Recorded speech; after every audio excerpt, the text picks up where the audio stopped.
The gospel for this week comes from Mark's gospel. It's a continuation.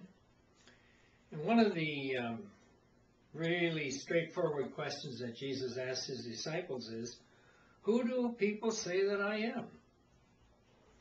And of course, Peter gets very quick and he talks about their prophets, etc. And then Jesus says, but who do you say that I am? And of course, Peter comes right back and says, you are the Christ. And tell no one about him. Tell no one about me, Jesus says. Well, you know, that takes care of telling everybody. And so now we have the message of this week of what it means to be a Christian walking the talk. And Jesus put some pretty strict stuff in here. He says, the Son of Man must suffer things and be rejected and be killed, and 3 days rise again.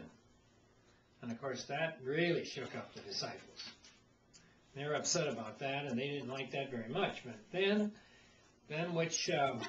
Jesus then goes on to say that if you're going to follow me, if any person wishes to come after me, let them also deny themselves and take up their own cross and follow me. Well, that's not easy to do. So here's where the Christian message hits the road. So Jesus' story is pretty straightforward, and it's not only to the disciples, but it's to us too. So, the Son of Man must suffer. What does that mean then? That means that we too, if we're going to call ourselves Christians, then we too must suffer. And of course, he told them about the cross that must become the working principle of their lives as well. The cross must become a working principle in their lives. Well, they weren't ready to hear that. And maybe we aren't either sometimes. So what kind of a Redeemer do we have here? They said to themselves, and we say too, we can't redeem anything without sacrifice and the cross.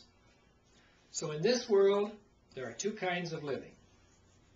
One person makes life cost more, and the other type helps pay the cost. Human greed, selfishness, hatred, pride, prejudice, that costs a lot. Morally speaking, of course. So who's going to pay the price? So Jesus picks up the final tabs on that, and anybody who follows Jesus as a Christian. So that's where the costs are. Now, where do you find the cost? Well, how about at home? How do we act at home among our loved ones? No strangers around. What kind of a attitude do we have towards one another? In the wider world, what about our workplace?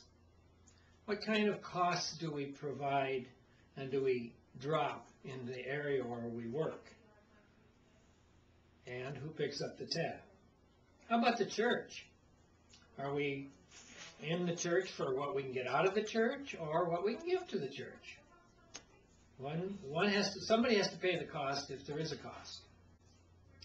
By sin and selfishness, we increase the price. By self-denial and service, generosity of words and deeds, that's the only way we can pay the cost. So we either are part of the problem or we're part of the solution. One of the two. So come Sunday and you'll get the rest of the story.